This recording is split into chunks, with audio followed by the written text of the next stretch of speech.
Hi, everyone, and welcome to our research at IEAI session.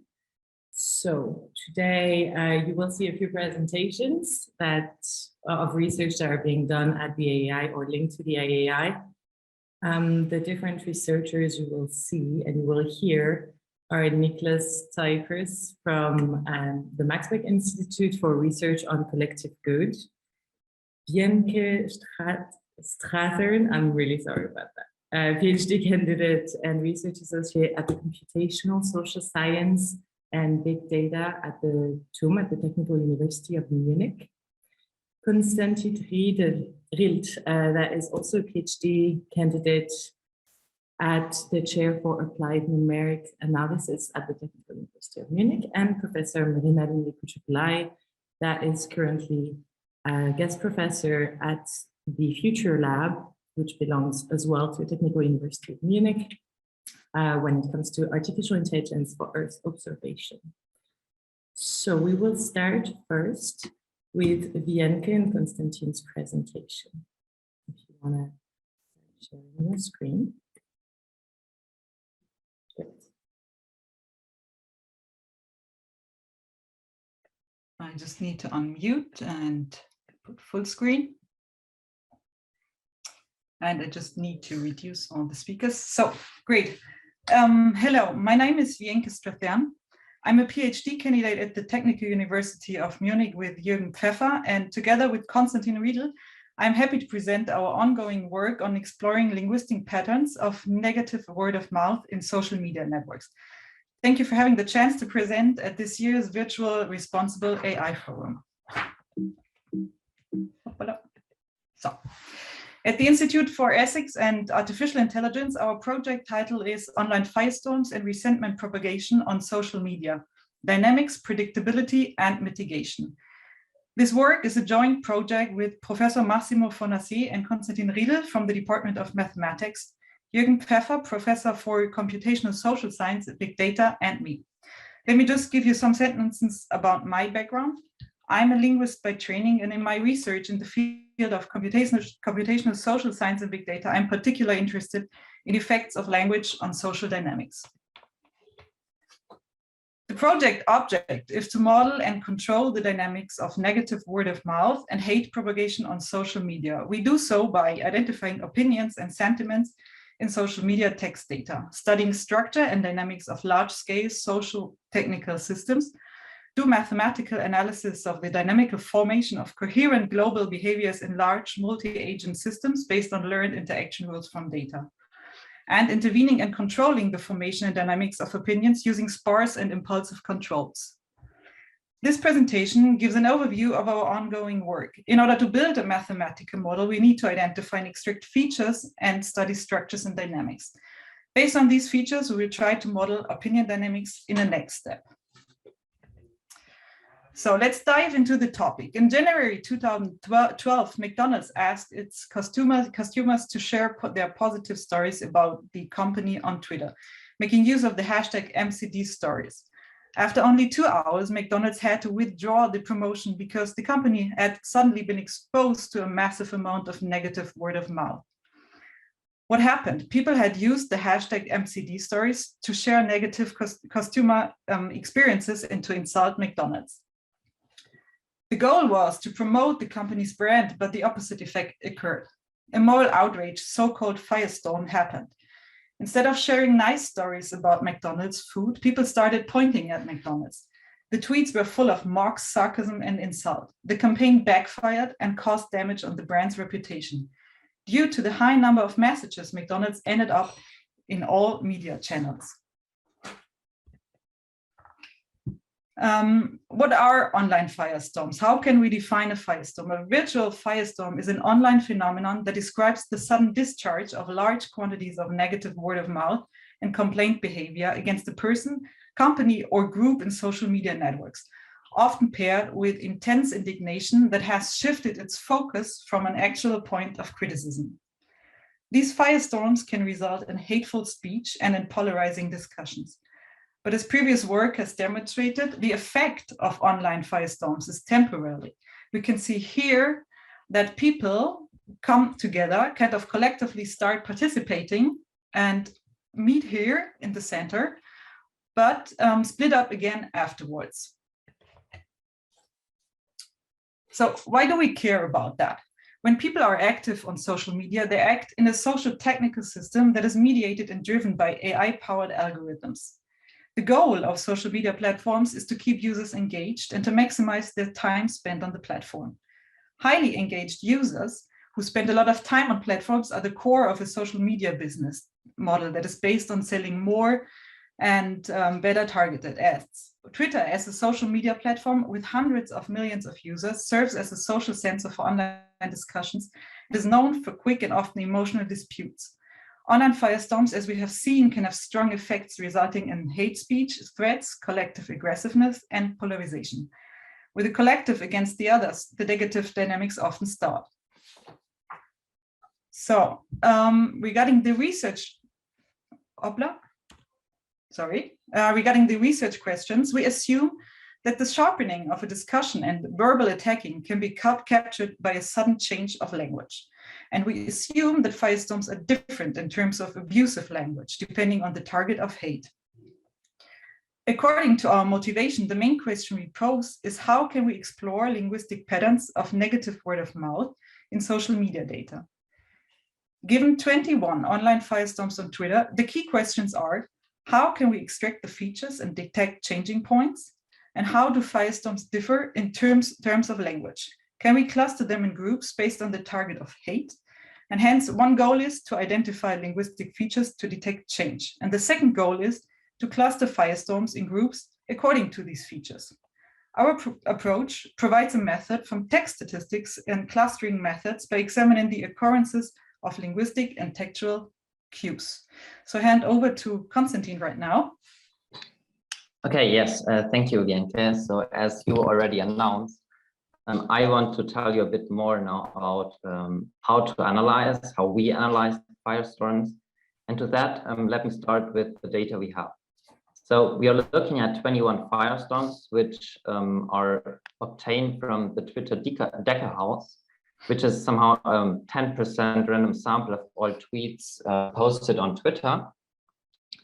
And so we have 21 firestorms, and each firestorm is a bit different in type, but on average, around 6,000 users are involved in each of them, and they post during the firestorm around 8,000 tweets.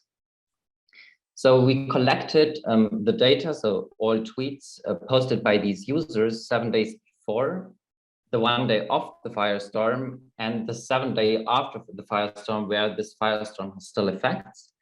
So in total, we had 15 days. And the first observation somehow is that the firestorm itself only makes a small amount of the tweets. And this is usually below 10%. And to analyze them, as Wienke already announced, we want to take a look at linguistic metrics, which can find now as a list on the next slide. And as you see already, these are quite a plenty of them. So let me go quickly through them. So at first, we look at parts of speech, so either nouns or verbs, for instance, which is somehow the very fundamental parts of the tweets posted. Then we also look at pronouns in specific. And after that, we go a bit deeper and look at which words are there. So if the words are more express a feeling or positive or negative emotions. And this is somehow the first linguistic part of our analysis, which is followed by a more technical part where we just count the number of text, the number of words, the number of characters used per tweet. And we use well-established lexical diversity measures, for instance, the TTR, the type token relation, or a measure for the textual lexical diversity, to somehow understand what's going on with firestorms on a linguistic level. And then, of course, Twitter wouldn't be Twitter without its hashtag mentions and retweets, which we also count. So let me take you through these features in a quick run. So at first, you see here heat diagrams which compare the period of the firestorm with the period before the firestorm. And you see that when a firestorm starts, people start using more the word you, which is indicated here by the color red. So if some pixel here is red, this means that people use more this feature during a firestorm. And conversely, here it behaves for the pronoun I, which people use less during a firestorm. And a similar effect is observed on the parts of speech, which you can find on the next slide. And here you see that people tend to use more verbs during a firestorm, whereas before the firestorm, so in no firestorm periods, they use more nouns. Digging a bit deeper, we look at this Lütge dictionaries and identify here, maybe can you go one slide further? Wienke? One more. So what you see here is that during a firestorm, people tend to use words which are in the category of negative emotions, or they use more net speaks, which you all know are these expressions lol or away from keyboard, these abbreviations, and they use less positive emotions. And now on the slide before, we also measured how often hashtags or retweets are used.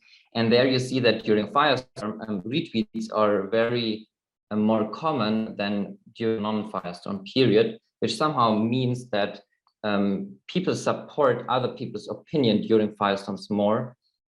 And the same holds for mention. So you somehow show that you are supporting another person's opinion.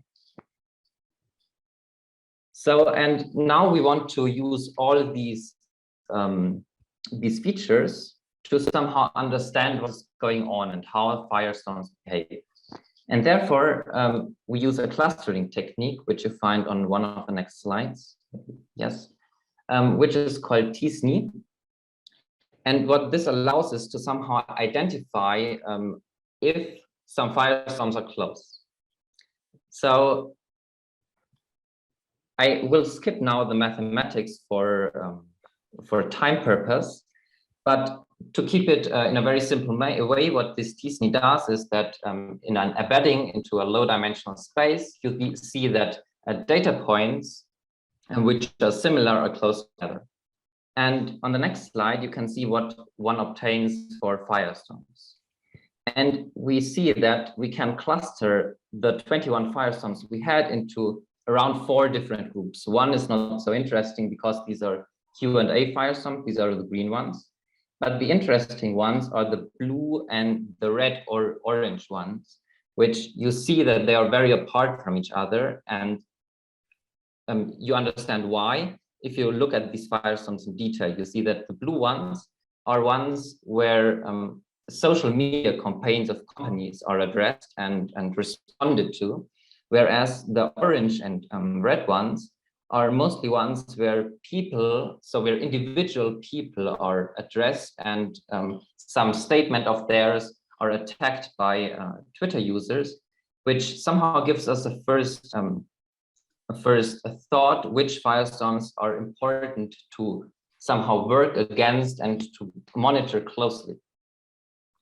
And yeah, with that, I give back to Wienke, telling you a bit more how to identify when a firestorm starts. Yeah, I would just do this briefly because we're running out of time. We did the lexical comparisons between firestorms and non-firestorm tweets and found out that people stopped talking about themselves, using less the I and more the you. And differences were significant in terms of t-test. And based on these features, we built a change detection model. And the goal was to identify firestorm in an early stage with the help of these features. And based on these features, as Konstantin already mentioned, we built this model, and it is able to detect the firestorm quite precisely, as you can see here. We built individual time series of linguistic features on streaming data. And based on these features, this is what we were able to do. Within this peak, here's the peak, the firestorm starting. And based on the features, we were able to predict exactly, or detect, as we say more, it's not prediction, it's detection, the outbreak of this firestorm quite precisely. Let me just summarize briefly. We can summarize and conclude the following. We were able to identify linguistic features as indicator for changing behavior. All of a sudden, people stop talking about themselves and start pointing at others. We have studied structured and domain dynamics. Language similarities and dissimilarities are distinctive features in changing behavior and clustering firestorms based on different patterns of hate attack. And we can detect change based on these features, and we can differentiate firestorms based on these features to understand different ways of verbal attacking. Future work, we have collected another 43 German firestorms on which we are working on. Based on our findings, we will test our change detection model on these firestorms.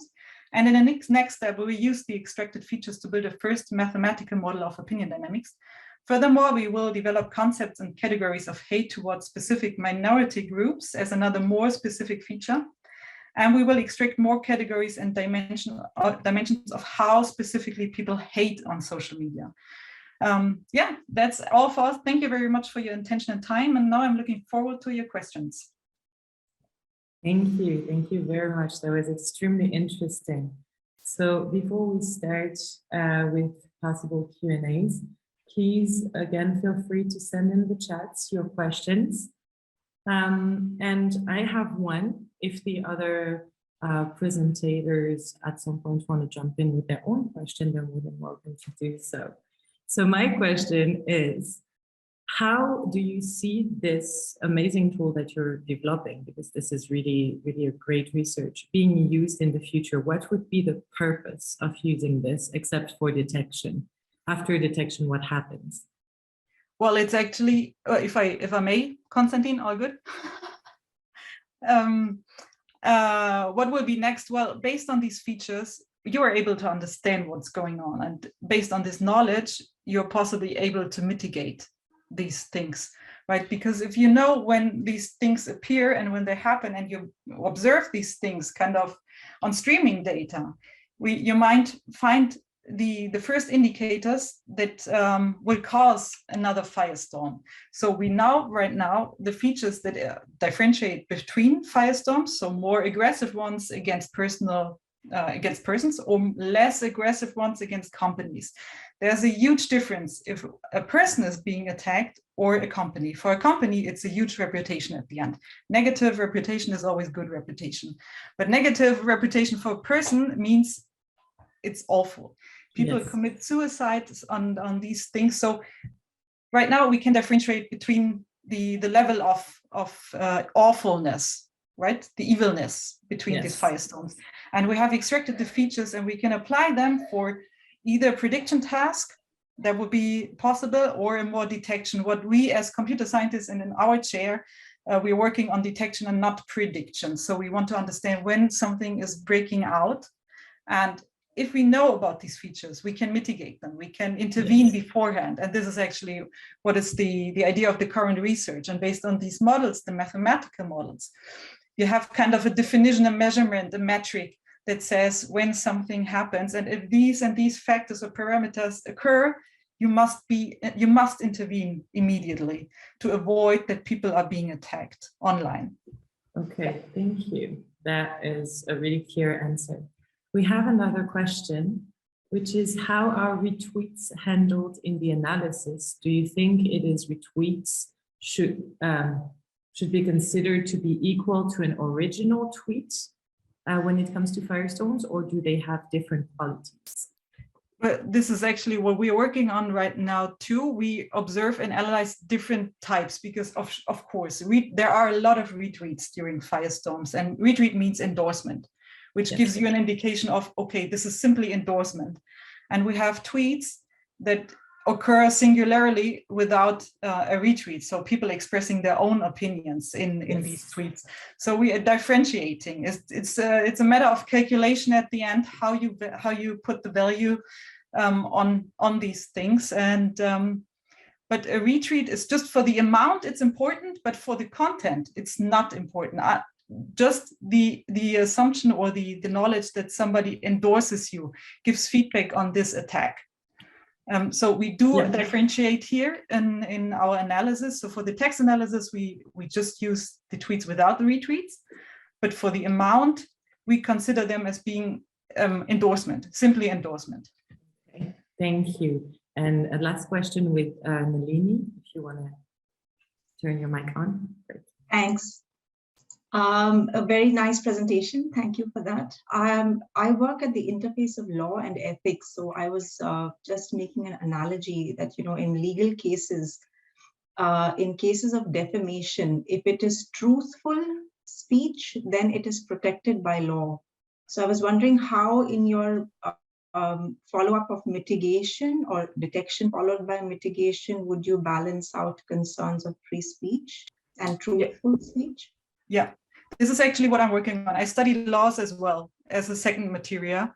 So I'm quite interested in how to define free speech. Can you give me just one sentence on truthfulness of speech? What exactly this implies? So truthfulness means, say, for example, if you are saying something about a person and that statement is true, then if you are sued for defamation in a court of law, you will not be held liable by the court. The court will say you are free to go because you only spoke the truth. So here, defamation law makes an exception for truthful speech. Okay. And this is particularly seen also, for example, when we are talking about public figures or corporations, that if the statements made are true and they can be proved to be true, then there is at least no legal liability. Yeah. Well, I'm working on this, on how to define when it's very bad, when it's just bad, and when it's evil, something like this, like having a category or a level of scaling of the awfulness of speech, actually. But free speech, at least in the US, is covered by law, very broad, very, very broad. And unless you harm somebody or threaten him physically, everything can be done. Everything can be said. And since we are working on Twitter data, we have to relate a lot to US law to understand and to define a little bit and to measure the concepts and what is behind. But yes, I'm working on that. I'm working on concepts and definitions and dimensions of how to put this into the legal definition of speech, free speech, truthfulness. I didn't know this so far. But I will consider this as well. This is a very nice statement, very nice feedback. Yeah. Great, thank you. Thank you very much. So now we can get to our second presentation with Professor Mrinalini, if you want to start sharing your screen. And thank you again, Konstantin and Wienke, for your presentation. That was extremely interesting. If people want to reach out to them, I'm sure that they can put their email address in the chat to get further questions on their research. All right, the floor is yours, Nalini. Thanks, Auxane. So I've made this presentation in different forms, primarily before pure scientists. And I am looking forward to getting feedback from what I hope is a social science group. I don't have time to run my regular survey in which I like to understand who the audience is better, but I will jump right into it. So over the last 1.5 years, I've been working with a very unusual and very super specialized group of scientists who work at the interface of artificial intelligence and Earth observations or remote sensing. And it's been quite an interesting journey for me to see what exactly these remote sensing scientists do. And my task at the Future Lab, which is where I'm working with these scientists, is to help the scientists identify ethical issues and also ethical opportunities in their research as early in the research life cycle stages as possible. So what I'm going to do is I'm going to explain at the outset, I think, since it's, as I understand it, a non-scientific audience this time, or non-remote sensing audience, I will present two very simple examples of work that's being done by remote sensing scientists. One very common work that they do is to use remote sensing data or satellite data to identify slums. And they identify slums, of course, to support the monitoring of various UN Sustainable Development Goals, particularly the goal of zero poverty, and with the aim of helping governments to improve living conditions in slums by identifying where are the slum regions, what is the state of growth. So they also do things called change detection. So over the years, how much of an area is now under slums and how much was under slums, say 5 years ago, so that they can monitor change. Now, as I have spoken to remote sensing scientists themselves, this whole field of work seems to be quite neutral on the face of it. But there are many, many ethical issues. The first one that was identified by the scientists at the German Aerospace Center, DLR, was the issue of stigmatization. That once an area is categorized or labeled as a slum, then people in that area also are called the slum dwellers. So this is a case of stigma. Also, there are several uncertainties because in every country, every region of the world, given differences in not only economic conditions, but also geographic conditions, the density of the buildings and how close the buildings are to each other, the quality of the buildings, all of it will vary. So what is a slum, for example, in New York might not be a slum in New Delhi and vice versa, you know. So it's really a matter of cultural issues and economic issues, and also what is the style that people are used to living in various countries. So in addition to that, recently I had a presentation at FU Berlin where a scientist from Africa told me that after her thesis identified slum areas in her country, the government actually just overnight bulldozed them down to the ground so that they were left with no place to live. So these are some of the very specific issues that remote sensing scientists are facing vis-a-vis ethical concerns of their research. Now here we've been thinking of how we can help them to overcome these ethical concerns while continuing the good work they're doing vis-a-vis monitoring sustainable development goals.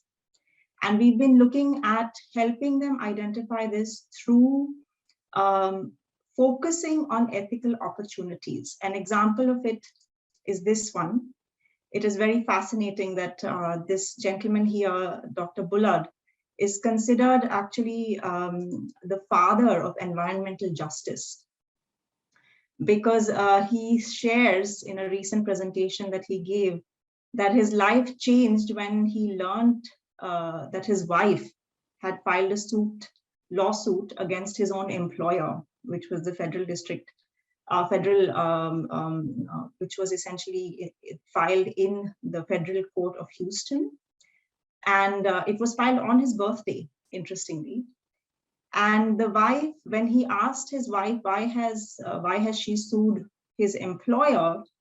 She said that, well, in her opinion, all of the incinerators and large landfills in the city of Houston were established or located next to predominantly Black neighborhoods. And she wanted him to do, as a social scientist, to do the research to create a map which showed where exactly the incinerators and landfills are located and see where are the predominantly Black neighborhoods located in Houston. And he indeed did this work, and they were able to prove in the court that this is indeed so, that all of the landfills and incinerators in the city of Houston are located next to primarily Black neighborhoods.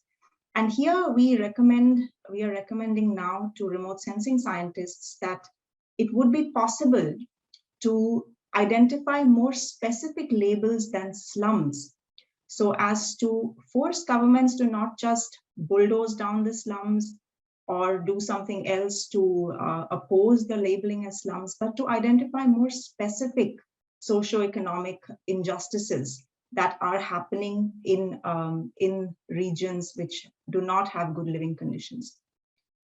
Another case study that we've recently unearthed is the issue of illegal artisanal mining. And here what we see is that you see in these maps here that over time, actually in just a few months' time, the area under illegal mines has increased significantly. And of course, illegal mining has a huge impact on the environment.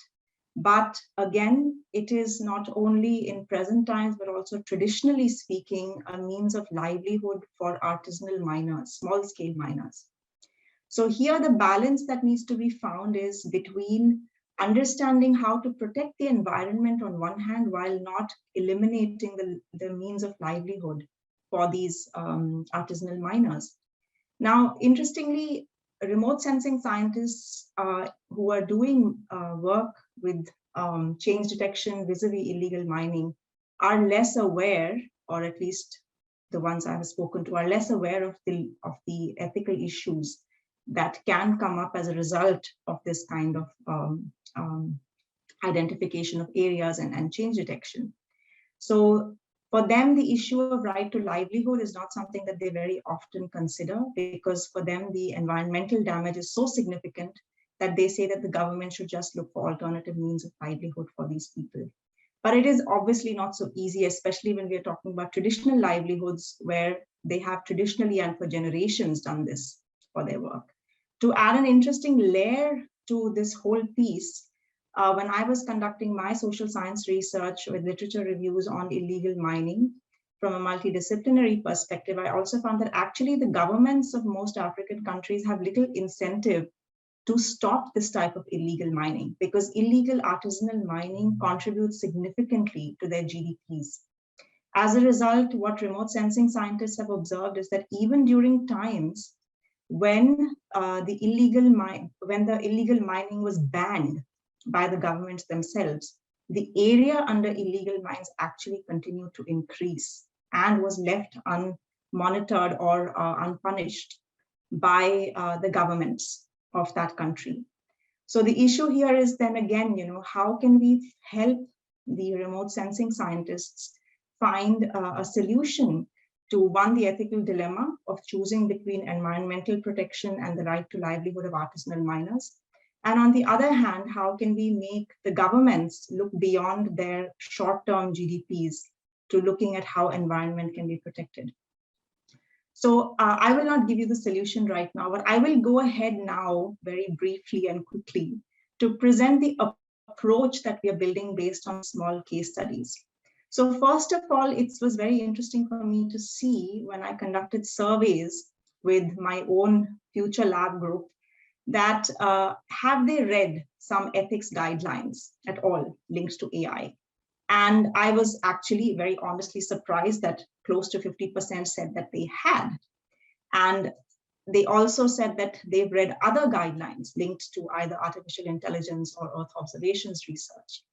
Now, the next question I, of course, asked them was that, do you find these guidelines to be practically useful for their everyday work?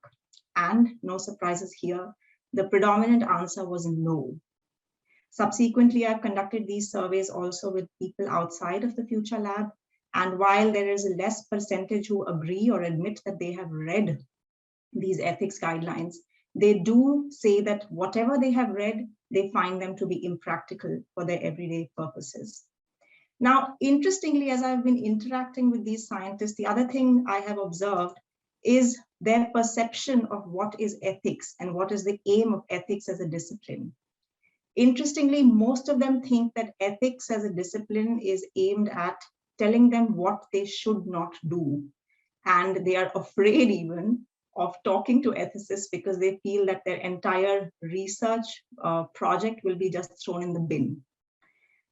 So we've been working with the scientists to tell them that ethics actually goes beyond just telling you what not to do, to also actually constructively saying, what can you do? Think back to the question of slum identification. how can we change the labeling to make it more ethically ethical opportunities based rather than just avoiding ethical issues. So in other words, ethics comprises, of course, every ethical issue comprises of a combination of what is known as ethical risks and ethical opportunities. And what we've done is to now with the AI for EO scientists, we are creating a slightly more simplified categorization of ethical issues, which are predominantly available through various ethical guidelines, including the Trustworthy AI guidelines, to categorize them into 6 broad heads. One is, of course, the privacy issue, because remote sensing and Earth observation data is becoming more and more, let's say, the resolution is becoming better and better. So the privacy issues are growing. This is an issue that many Earth observation scientists are already aware of.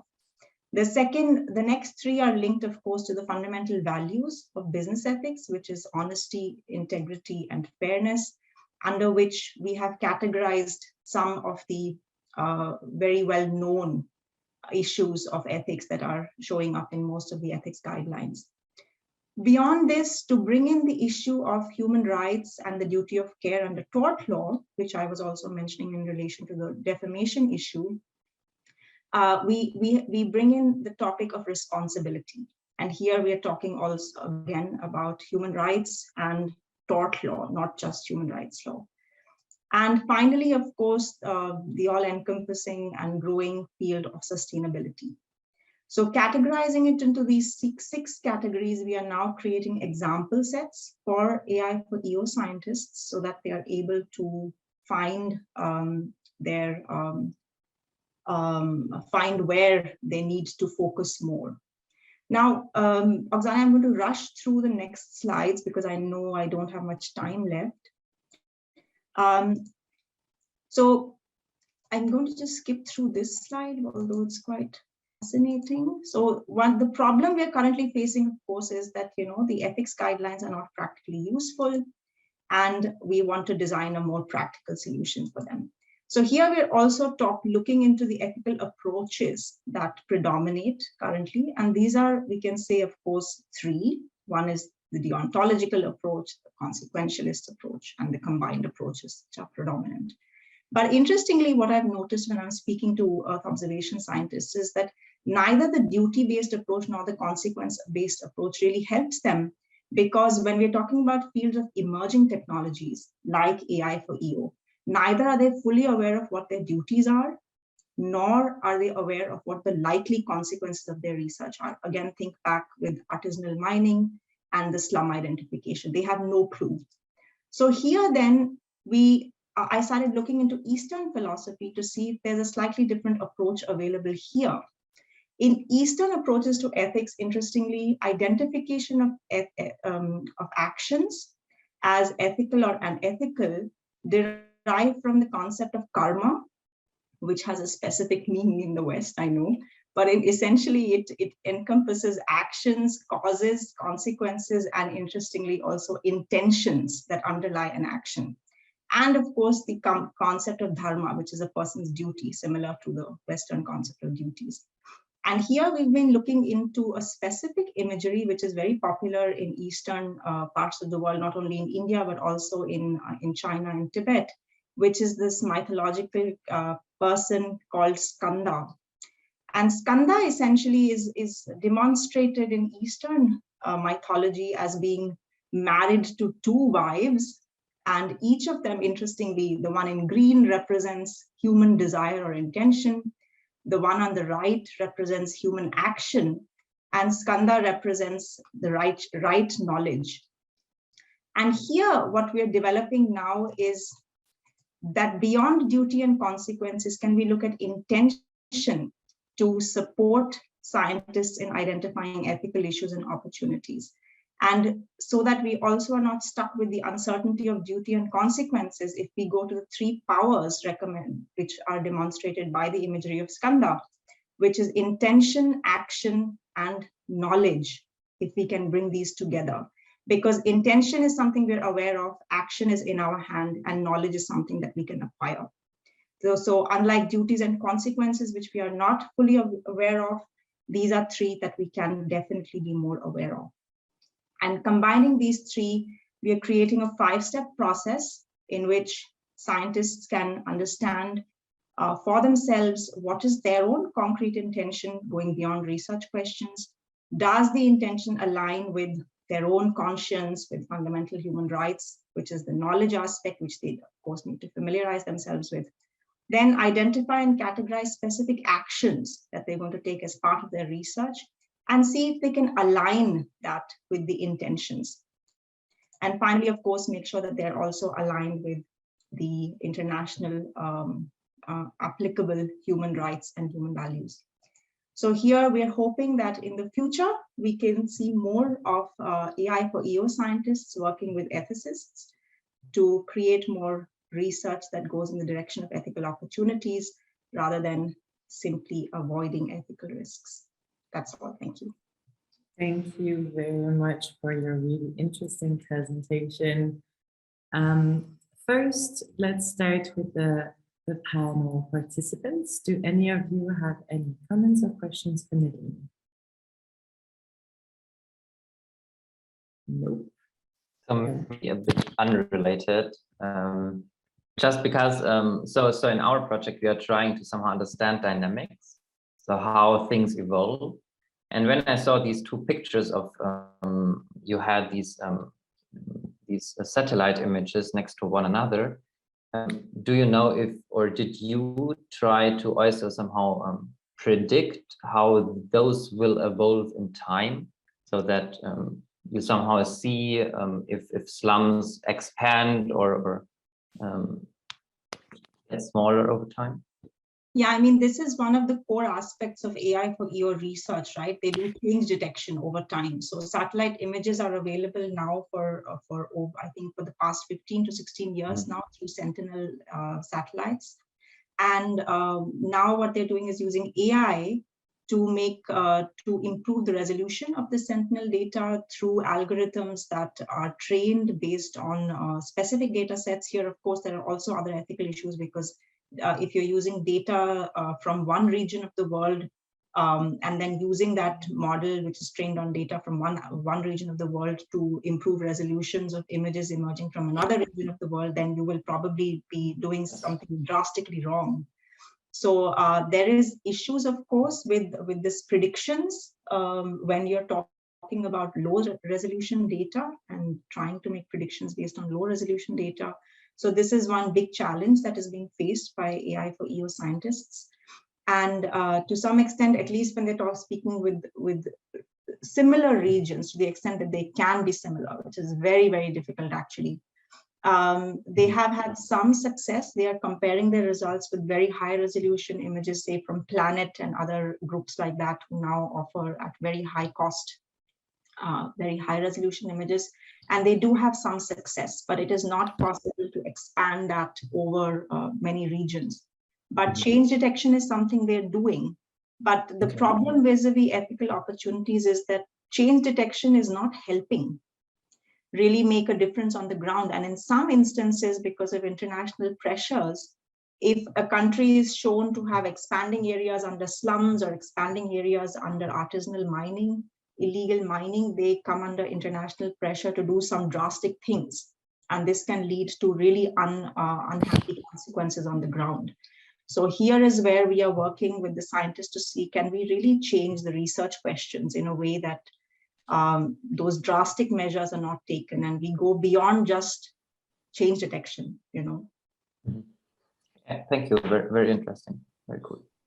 All right, just to make sure that we finish on time, we will start with Niklas' presentation. Thank you very much, Nalini, again. And if there is more questions, I'm sure that you can send them to Nalini on her email address that she can share on the chat.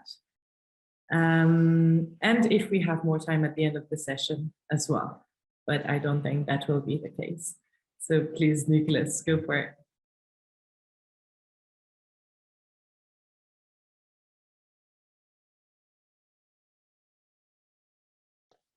Okay, now you should be able to hear me. Now let me just start my presentation. So I was, when you're sharing the screen, cannot access this dark presentation. Anyway, there we go. Okay, hello everyone. I'm Niklas Cypris, and I'm a member of the Personalized AI-based Interventions Against Online Norm Violations, Behavioral Effects and Ethical Implications group, project that's being funded by the Institute for Ethics in Artificial Intelligence. And we're a multidisciplinary group with, on the one hand, Jens Großklag's chair, where Professor Großklag's and the PhD students Tina and Severin work. They're more in charge of the ethical implications part of the whole thing. And then we have the Moral Courage Research Group, which is currently positioned on the one hand at the Max Planck Institute for Research on Collective Goods in Bonn. And also, since my professor Anna Baumert got a professorship at the Bergische Universität Wuppertal, we're also located there. So Julia Sass is also in the audience right now. She's a postdoc in our group. And then on the right, you can see me, Niklas. I'm a PhD student. Today, I would like to present a current project that we're starting at the moment to you, which is dealing with the problem, which is hate speech online. I'm going to explain a bit what I mean by that and why it's bad. And then we're going to talk about a possible solution, which is automatized counter speech and the psychological reasons why counter speech might work, and also reasons why it might be easy to automatize in that respect. Then we're going to talk a bit about, I'm going to talk a bit about the prior research on which we're building, where that's insufficient, and where our own study is going to, in the end, give a more comprehensive view over possible applications and also venues like how we can consider the ethical implications of it.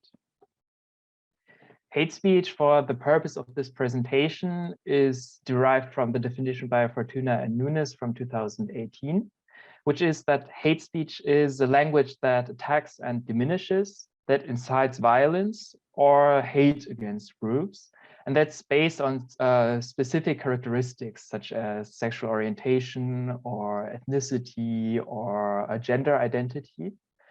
And as you can imagine, this hate speech has dire consequences. It's very prevalent online, and it causes direct damage on the one hand, but also indirect damage. The direct damage is, if you're a member of a marginalized group that's being attacked, obviously a person writing, like inciting hatred against your group or questioning the humanity of your group, reading something like that will have often negative psychological consequences for you. And this can even lead up to anxiety and depression, which was, for example, measured to be substantially increased by ethnic minority students who were confronted with hate speech.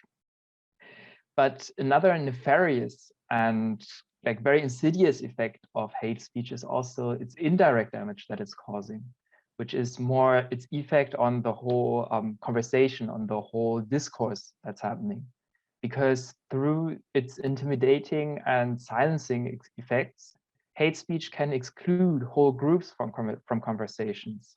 A very prevalent example, for example, is how sexist hate speech is specifically targeted at prominent female voices in a lot of discourses, which regularly leads to prominent female voices then actually being silenced, such as Natascha Strobel, for example, a journalist who was researching right-wing movements in, journalist and scientist, was researching right-wing movements in Austria.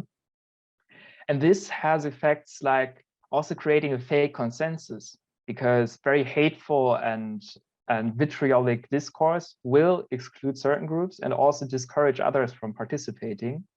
And suddenly this very hateful and small, normally very, very small group of hate speech, hate speakers, can appear as a lot bigger than it actually is.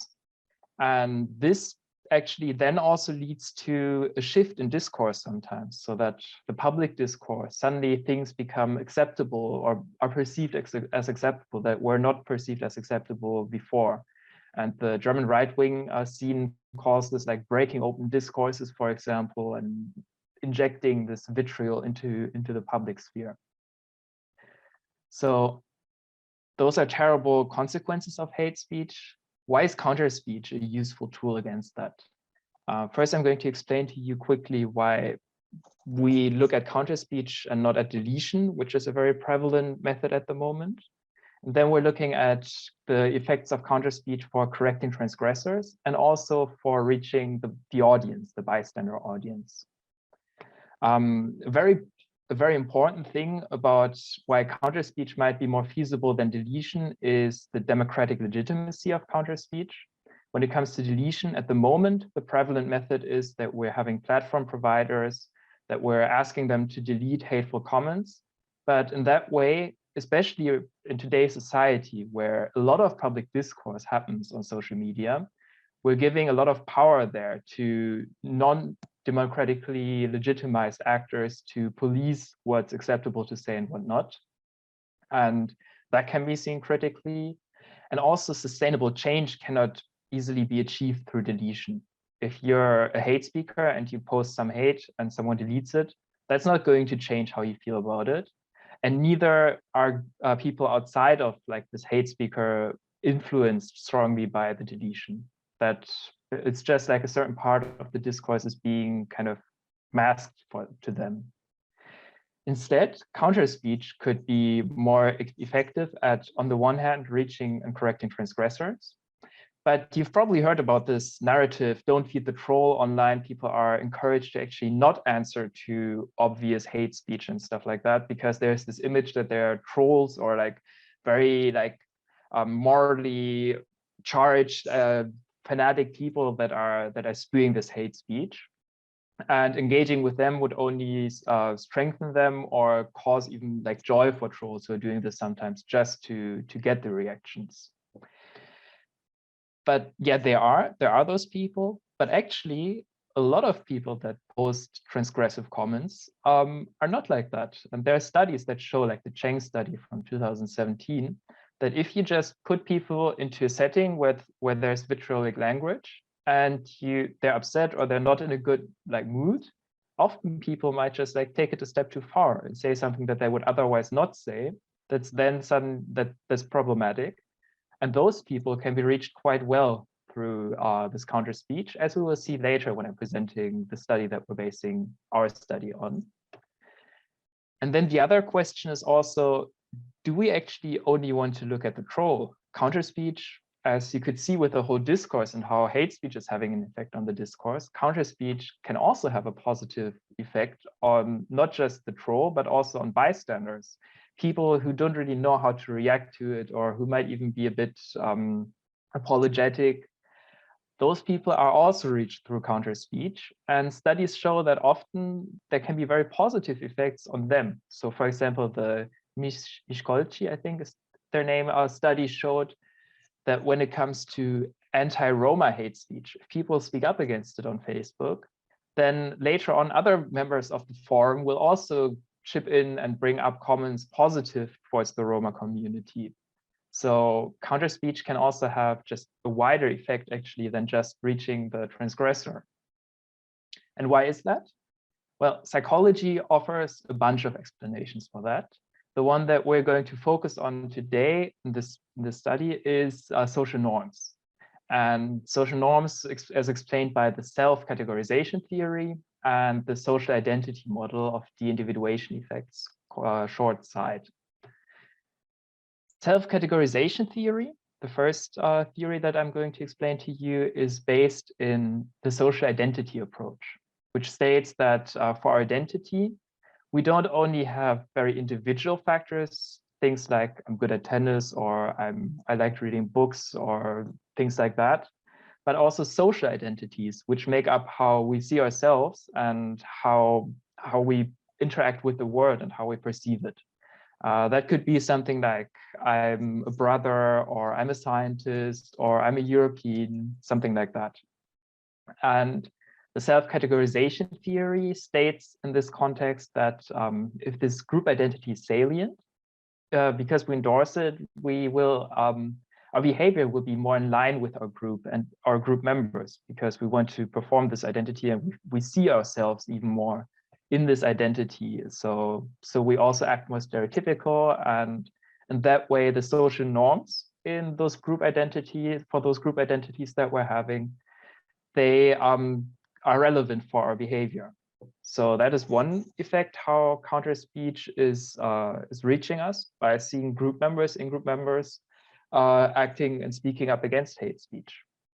And this is even strengthened in online contexts, where, according to the side model, also actually our group identities become even more influential, because in offline contexts, you would normally like see a person, you would have a lot of individuating identifiers, the tone of their voice, how their face looks, the way they're acting, and the way they're dressed. But online, often you only see a profile picture, some nickname, and some textual data of something that they wrote. So all of those factors that make people individual are kind of taking a step back. They're rescinding online a bit, very often. And those group identities, they become more influential in that way. So that's why those social norms actually might exert a huge role in the online context. That has been found that actually social norms play a role for speaking up against cyberbullying, and that they play a role for if people become trolls or not. And we also find this in our own research. So in this graph, we see, on the one hand, as a predictor, we see in-group norms, how people feel about, like how other people that are close to them would engage in counter speech or not, or what they would do. And then we see attitudes towards LGB people. And this is showing the endorsement of counter speech against homophobic comments. So it's showing that it's a lot more, substantially more predictive what I think that people around me would do in my group than even my own attitude towards a marginalized group that's being attacked by hate speech. We could replicate this also for national outgroups. Again, we find that it's more predictive what I think that people at my university would do for counter speech, for the endorsement of counter speech by a person, than actually what the person thinks about the marginalized national outgroup. And those social norms, they are not only affected by human counter speech, but also there are indications that this conformity, normative conformity, can be triggered on the one hand by disguised counter speakers, but also if it's made apparent that the counter speaker is actually a computational agent, this can cause this like desire to conform to other agents if they're perceived as an in-group. And so there is actually an interesting and promising indication that this identity-based counter speech doesn't have to be done by other humans, but could also be automatized. So as a quick interim summary for you to keep in mind and to take home, it's hate speech is a prevalent phenomenon online, and it exerts negative influence on many dimensions. Counter speech is a very effective tool to combat that hate speech. And social norms can serve as an psychological explanation for that. And they can also be triggered by computational agents and not just by human agents. Which brings us to the study that we want to do, reducing hate speech on Twitter.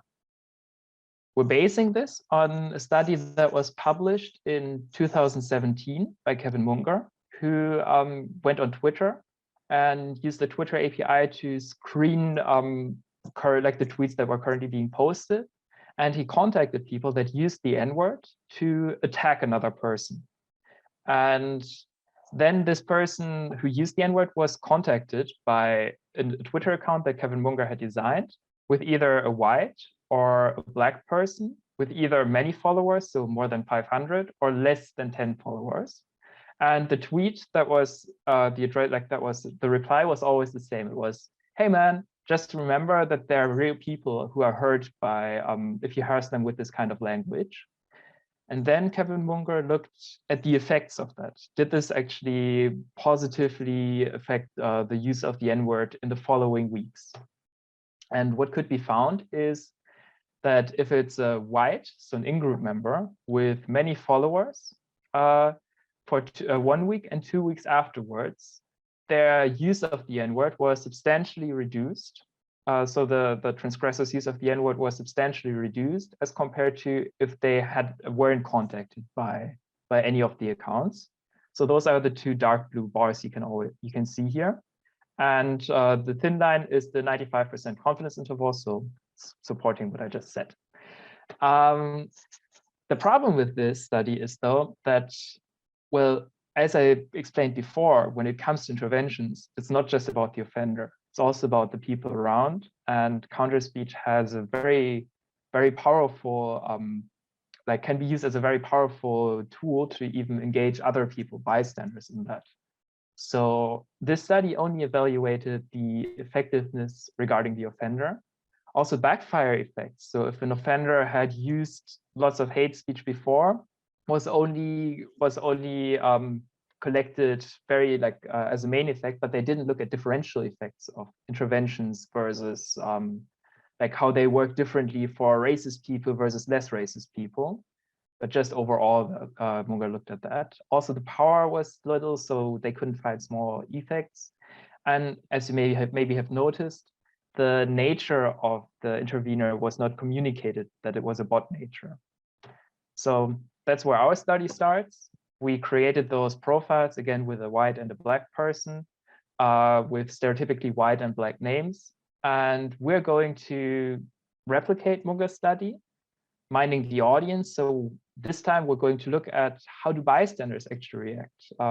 Will they react differently depending on who speaks up? And will we maybe also trigger more counter speech? We're going to look at backfire effects. So depending on how the transgressor acted before, do the interventions work differently? And we're going to just have a more extensive data collection period. Oh, I'm already over time, so I'm just going to wrap up really quick, sorry. The outlook is then we're going to add to that with the varying degrees of bot identifiability. At the moment, Severin is also creating a comprehensive ethical framework. And then hopefully this project will lead to some true automation intervention in the end. Yeah, so I'm going to leave it at this. And thank you very much for listening. And I'm happy to answer any questions or listen to any comments you're having. Thank you very much. Amazing, thank you. That was, again, a really interesting presentation. So we will still take 5 minutes to ask questions. I know we're a bit over time, so feel free to go on your break. Nalini said, very interesting presentation. And yeah, she had to go, but very, very interesting presentation. I also added my email address if you want to contact me maybe later with any thoughts or questions you're having. It's in the chat. So if no one else has one, I do have a question. You're using the CASA approach, so computer as a social agent approach, as your theoretical background, if I'm right. Yep. Yes. How do you handle the different arguments that have popped up against this theory in the past year or years? I think that's a very valid criticism. I think we also had this conversation with privately about that. We did. I think it's very important to consider this and to maybe also consider differential effects. However, what we do find is that this social normative pressure is being exerted even by computational agents in experimental settings, even in studies that were published this year. So maybe actually this is actually something we would have to look into if we would have to adjust a little bit some limitations of the whole thing, maybe. But the overall effect should still stand from my knowledge at the moment. Yeah, from my knowledge as well, actually. It's mainly when it has been transcribed to other technology that it seems to be wankier and wankier, you know, but for a computer, it seems to work still. I would say, just an opinion, you do whatever you want with this. There might be some factors that you can actually control in the experimental setting. So yeah. Okay.